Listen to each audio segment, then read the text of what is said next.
wata rana sai na Ali ya taɓa sai da Fadima Allah ya kare dagare ta wasu baituka kawai shigowa gidan yana shigowa sai ganta ta da aswaki tana yi, tana daukan aswakin nan kawai sai kishi ya motsa sai na Ali ga yau ga wani abu a bakin Fadima ina tsaye kawai ya kalli shi aswakin sai ce masa hazita ya udul araki bi sagriya yace amma khifta ya udul araki araka law kunta min ahli alqital qataltuka ma faza minni ya siwaka yace kai wannan aswaki yau ka rabauta, yau ga aswaki a bakin yar annabi Muhammad sallallahu alaihi wasallam. Kai wannan aswaki sunan aswakin arak sandan udul arak ne, kai wannan aswaki yau ka rabauta.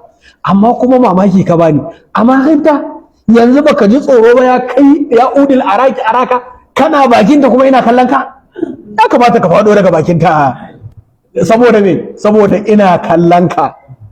Sai ya ce wallahi kai wannan zandan na arak wallahi da ana yaƙi da kai, yace to da ni zan yaƙi da kai, da sai na yaƙe ka domin ka rabauta ko ka shiga bakin wacce irin ta babu wata kamarta a duniya.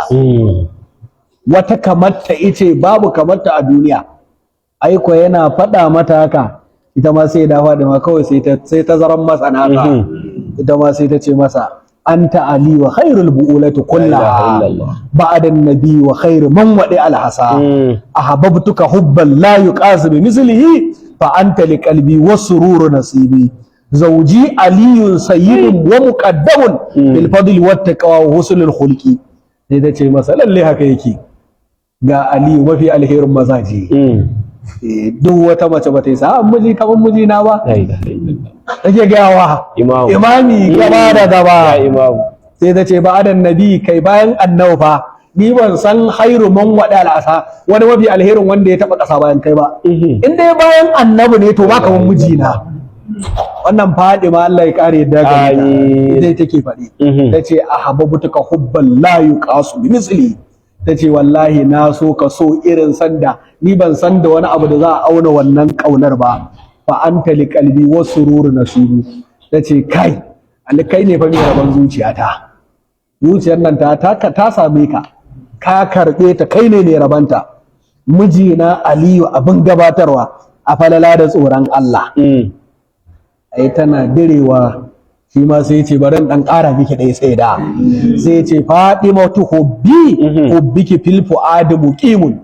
Yace Fadima san ki fa a zuciyata matabbaci ne wallahi, ki sani irin san da nake miki ba ne wata ya irin sa ma dama fi sadri lahu tanzim. In dai kirjina da zuciyar da take kirjina tana buga to Fadima da ke take bugawa a cikin ta.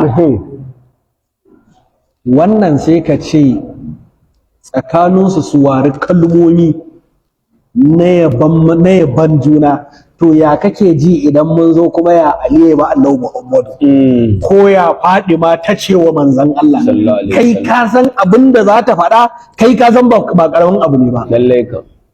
To duk wanda zai faɗi magana akan shugaba yabo sai ya zaba, shi ne sharadi.